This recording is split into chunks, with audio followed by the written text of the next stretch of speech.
Bueno, empezamos con todo, Yair, digamos, para la primera pregunta. Estamos en las inmediaciones de del posible, del saber quién es el ganador de la elección de Estados Unidos. Hasta ahora no se sabe. Más o menos, ¿a qué hora se sabrá quién es el nuevo presidente, el próximo presidente del país más poderoso del mundo? Bueno, yo creo que más o menos a las 11 de la noche vamos a tener los primeros resultados, pero los resultados vinculados a los medios de comunicación, a las encuestas de Exit Poll, porque siempre los anuncios oficiales del ganador de las elecciones suelen demorarse algunos días. El sistema de escrutinio es diferente al nuestro, que en general en las 4 o 5 horas después de acontecido el escrutinio se pueden estimar datos finales. Así que yo preveo que hoy a las 11 de la noche podemos tener una primera aproximación a quién será el ganador y el gran debate va a ser qué pasa si el resultado es realmente fino. Acordate que Donald Trump hace un par de años salió a rechazar la elección y abogó por la toma del Capitolio, aquel nefasto, este funesto 6 de enero, en una elección a la que tildó de fraudulenta y que no reconoció sus resultados. Veremos qué sucede ahora cuando la elección y todos los datos auguran que también va a ser muy parejo lo que nos deje esta jornada de martes. Para hacer como dos identikit de los dos candidatos, primero, ¿qué se puede decir de Donald Trump? Por ejemplo, no está Ivanka, y digamos, digamos, el séquito digamos, como toda esa familia real que parecía estar en la vez anterior, ya no está. ¿Por qué? Sigue teniendo una influencia muy grande de su familia. Vos acordate que su yerno es la persona que lleva las relaciones con Israel y con todo el mundo del sionismo. Sus hijos son personas importantes dentro de su esquema empresarial incluso y su esquema político. Uno de sus hijos también siempre estuvo muy cerca como recaudador de campaña, que es un rol muy importante en los Estados Unidos, donde el sistema de donaciones es más abierto, si se quiere, a la sociedad civil, donde las empresas pueden hacer lobby y pueden financiar campañas abiertamente. Pero lo que yo creo también es que es una elección en donde Donald Trump tuvo que recomponer cierto tejido que había perdido después de ser derrotado por Joe Biden. Entonces tuvo que recomponer algunas alianzas al interior del Partido Republicano que implican darle jerarquía a algunos actores que quizá anteriormente no lo habían tenido. Digamos que esta vez es más candidato el Partido Republicano de lo que era en 2017. Yo creo que es más candidato de lo que era en 2016. Sí que ahora ha logrado la legitimidad. Bueno, es muy difícil en el sistema político estadounidense candidatear por fuera de las grandes estructuras. No quiere decir que no haya. De hecho, hay al menos tres candidatos que se postulan con posibilidad de sacar 1 o 2% por fuera de las grandes estructuras. Uno de ellos es el candidato del Partido Libertario, curiosamente. Otra de ellas es la candidata del Partido Verde, que tiene una línea más hacia la izquierda de los demócratas, pero claramente Donald Trump, por fuera de la estructura del Partido Republicano, nunca hubiera llegado a ser presidente. Entonces hay una tensión ahí entre la autonomía que puede mostrar Donald Trump, que se presenta como un outsider sin serlo, ya fue 4 años presidente, y el círculo que hace el Partido Republicano para garantizarle los votos y para exigir puestos de cara a la futura gestión también, y que no sean todos amigos de Donald Trump, como ya le prometió un ministerio a Elon Musk, por ejemplo. Digamos que el discurso anti-establishment que tenía la vez anterior, ahora está bastante más sosegado, porque tiene un nombre del establishment, que es Elon Musk, que es una versión, digamos, si se quiere, pintoresca del establishment, ¿no? Sí, totalmente. Yo creo que ahora el cambio de la anterior presidencia ahora también tiene que ver con que hubo un periodo de gobierno demócrata en el medio, la presidencia de Joe Biden con sus aciertos y sus errores, pero que implicó la derrota de Donald Trump. Y otros hechos que también lo condicionan en el escenario tiene que ver, uno, con la composición de la justicia, un tribunal supremo, una corte suprema favorable a Donald Trump, que tuvo mayor capacidad de meter mano entre los miembros, entre los integrantes de la Corte Suprema, y por el otro lado también un cambio de candidatura que me parece que cuando Trump estaba por festejar una victoria anticipada por que debía enfrentar a un Joe Biden casi senil, Bueno, finalmente la irrupción de Kamala Harris también implicó que Donald Trump tuviera que rever parte de su estrategia. Digamos que la presidencia de Joe Biden continuó con políticas de Trump, digamos. Biden fue más intervencionista de lo que fue Obama en la economía, por ejemplo. Sí, sin duda. De hecho, Joe Biden tiene el programa de obra pública más grande de la historia de Estados Unidos y esto no es menor. Eh, yo diría que hay rupturas y continuidades en materia internacional y en su relación con América Latina. Hubo más rupturas, digo, Biden enfrió un poco el conflicto con Venezuela, fue menos radical en su enfrentamiento con algunos de los progresismos latinoamericanos, incluso le tendió cierta mano a la candidatura de Luis Ignacio Lula da Silva entendiendo que enfrente había un trampista como Bolsonaro, pero en materia económica yo creo que hubo continuidades, de hecho, eh, la creación de empleo fue una de las variables más importantes que atravesó la economía de estos 4 años. La otra fue la inflación, un dato al que no están acostumbrados como nosotros en Estados Unidos, pero que sin duda marcó un poco la pauta de el gobierno de Biden, de la administración Biden en materia económica. Digamos que en ese marco, inclusive el aumento de impuestos a los más ricos, como también o más regulaciones, cosa que había empezado a poner Trump y que siguió Biden. Sí, Trump no está tanto en favor de los impuestos a los más ricos, sino en favor de los aumentos de los aranceles, sobre todo en relación al comercio. Trump desde hace mucho tiempo viene centrándose en la idea de que el gran enemigo de Estados Unidos no es ni Rusia en Ucrania, ni en Palestina en Medio Oriente, sino que es China, que la gran discusión es económica. Hace muchos años, Henry Kissinger, un expresidente estadounidense, decidió ir a China, viajar a China, reconocer a la China continental de Mao para generar una tensión y evitar que hubiera un acercamiento muy fuerte entre China y Rusia. Bueno, el propio Kissinger le recomendó a Trump que su intervención debía ser al revés, que Trump debía acercarse a Rusia para romper los puentes entre Putin y Xi Jinping, o por lo menos para interceder en eso, lo que sería una amenaza grande para la hegemonía económica, geopolítica y militar de Estados Unidos. Entonces yo creo que Trump lo que entiende es que hay una necesidad de poner barreras arancelarias altas para volver a localizar las cadenas de producción, ¿no? Esta idea de que las grandes compañías norteamericanas deslocalizaron la producción y hoy en día fabrican microchips en Corea del Sur, ensamblan en Vietnam y diseñan en algún país de Latinoamérica. Bueno, Trump está intentando revertir esa situación con el objetivo de generar una economía más proteccionista y de fortalecer el empleo nacional en Estados Unidos. Digo, pero también hubo más regulaciones a los que se quedan en Estados Unidos con Trump. Digamos, a mecanismo de contratación, hubo a reinversión de capital, puso más regulaciones porque de alguna manera tiene estilo de producción más similar a la década del 50-60, donde el capital, donde el Estado se vinculaba de una manera distinta al capital que en la época financiera, donde el capital es electrónico, digamos, donde se lo ve más sentándose con grandes empresarios y diciéndole ve así, asá, como otro manejo de vínculo entre Estado y gran capital contra. Sí, sin duda ambos representan cierta continuidad del establishment, ¿no? Nadie, ni Kamala ni Trump van a venir a romper el buen vínculo de los Estados Unidos con el capital financiero, la idea de que Delaware y muchos de sus estados sigan siendo paraísos fiscales, pero sí es verdad lo que señalas vos, de que Trump tiene una impronta mucho más industrialista y productivista.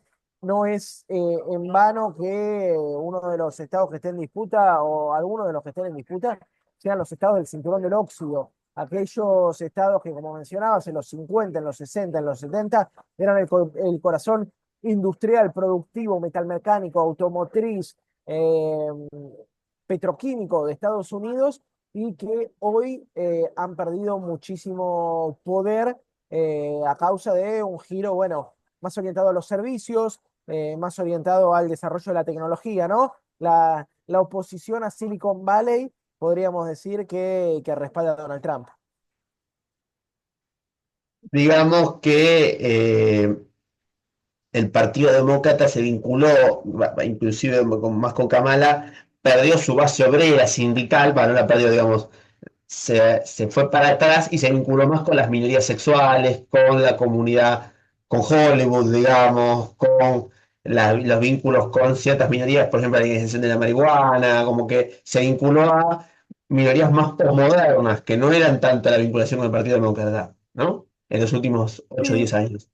yo creo que los demócratas siempre expresaron la agenda de las libertades civiles. No creo que se hayan desapegado de su rol con los sindicatos. De hecho, las grandes unions son demócratas, son algunos de los aportantes importantes de campaña al Partido Demócrata. De hecho, en algunas de las protestas que se generaron en las unions durante su mandato, el propio Biden se acercó a acompañar a los sindicalistas. Ahora no me acuerdo si era en la fábrica automotriz de Ford o en alguna fábrica muy importante en Estados Unidos, en donde Biden impulsó la protesta obrera. Entonces, no sería tan lineal en decir que el Partido Demócrata abandonó su referencia sindical o pro unions, y sí, lo que tomo es que representa las libertades civiles, los reclamos liberales, que en este caso no son grandes reclamos de avanzada, ¿no? La discusión por el aborto que se terminó metiendo en campaña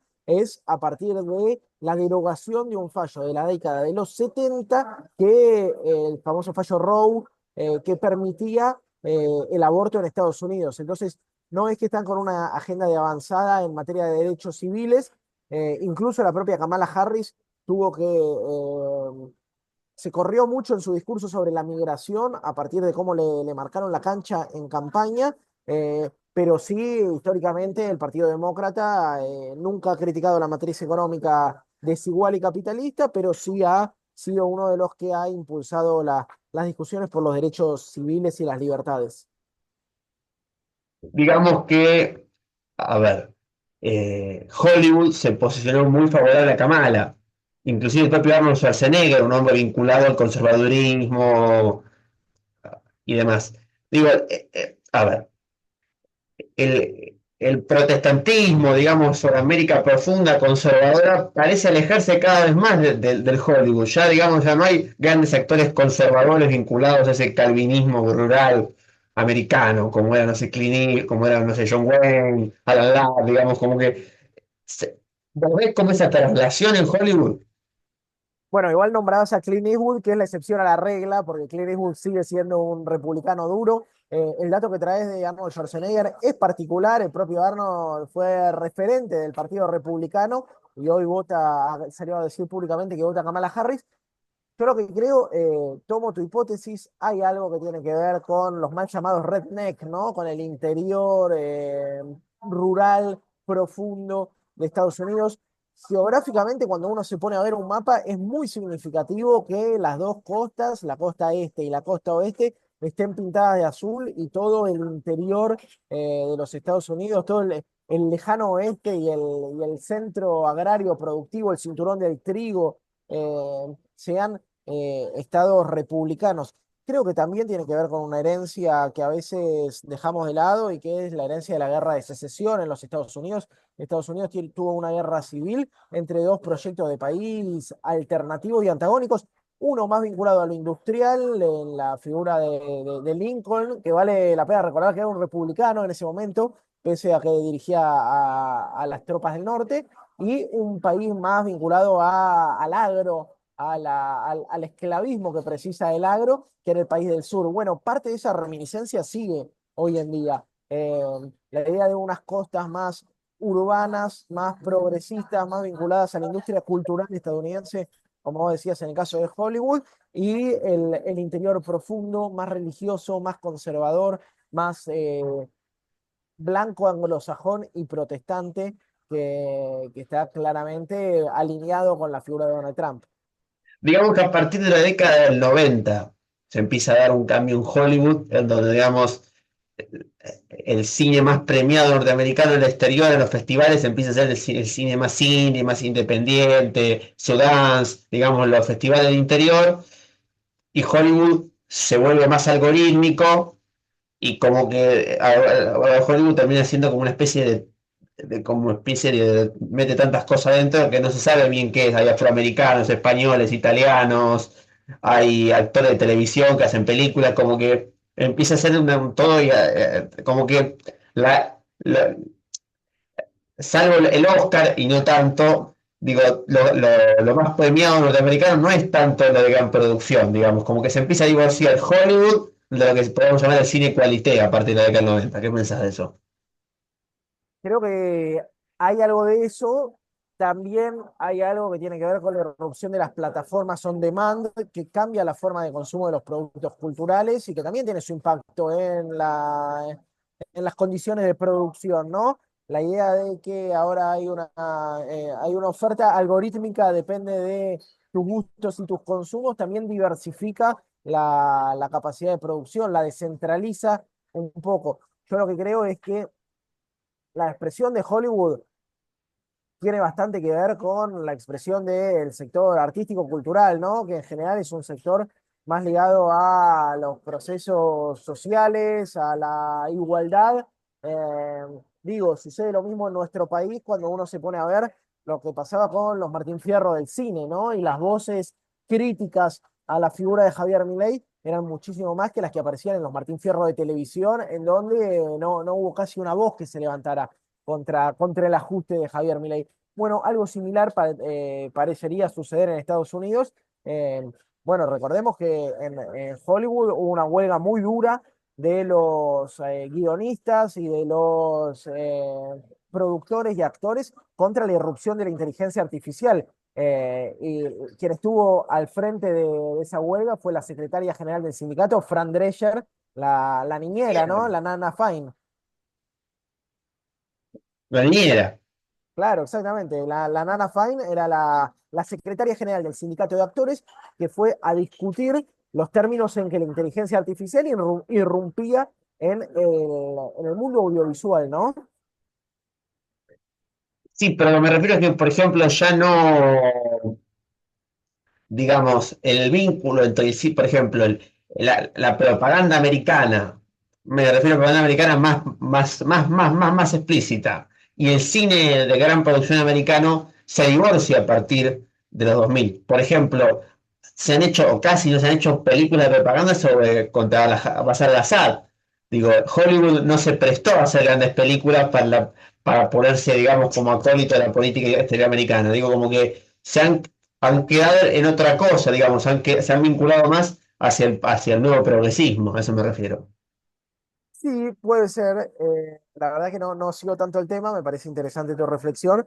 Lo que sí es que Estados Unidos siempre ha tenido un brazo de su propaganda en Hollywood. Digo, lo pienso desde la construcción de Iván Drago y los comunistas en el primer Rocky hasta la irrupción de Sylvester Stallone y Rambo contra los árabes, hasta la construcción de los enemigos en los chinos. Digo, hace muy poco vi una película, no me voy a acordar el nombre, pero que empieza con la imagen de una dictadura comunista china en donde están lacerando y latigando a un opositor al régimen. Entonces, puede ser que sean mecanismos más blandos, pero no diría que se desapegó totalmente Hollywood de su rol de una base de propaganda estadounidense. Sí es verdad lo que decís vos, que quizá durante décadas anteriores, a los 90 era más burda esta asociación, ¿no? Incluso porque existía la Unión Soviética, ¿no? Y la Unión Soviética también tenía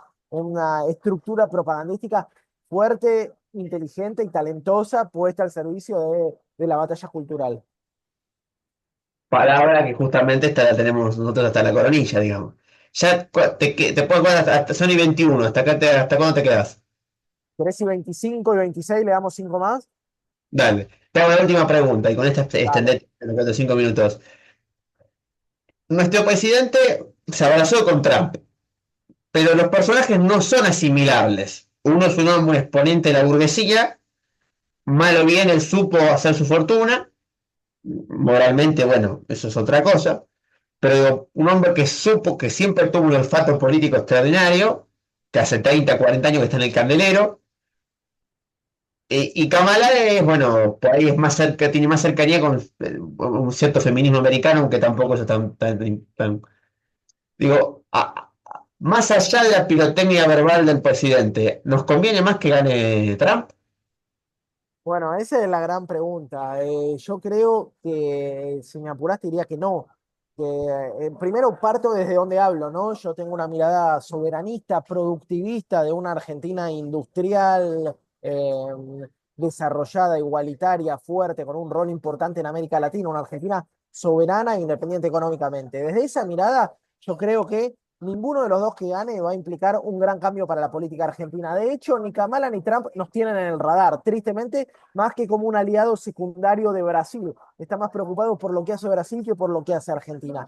Sin embargo, yo creo que el gran peligro es que el triunfo de Trump habilite el fortalecimiento de un trumpismo en América Latina, que es un trumpismo social y no económico. Es gente que reivindica lo peor de Trump, porque Jair Bolsonaro, Javier Milei y esta serie de líderes de extrema derecha reivindica el supremacismo, el racismo, una ideología opuesta a la igualdad de género, opuesta a la igualdad económica, pero no reivindica el proteccionismo económico o el fortalecimiento de las industrias nacionales. Yo creo que para América Latina sería peor que gane Trump porque le permitiría, por ejemplo, a Bolsonaro fortalecerse en Brasil, por ejemplo, a Milei tener más aire en Argentina e incluso a José Antonio Cast, la persona que pierde el balotaje en Chile, tener un mayor respaldo en sus posiciones hacia la derecha, sobre todo en lo social. Digo, si nuestros representantes tomaran el programa económico de Donald Trump, yo iría a votarlos. El problema es que nuestros representantes desdeñan el programa económico de Donald Trump y levantan solamente su agenda social y política. Así que me parece que en ese sentido me inclino a pensar que no hay ninguno que sea mejor para América Latina, pero que Kamala Harris sería menos peor en términos del daño que podría ocasionar. Bueno, con eso dejo de grabar.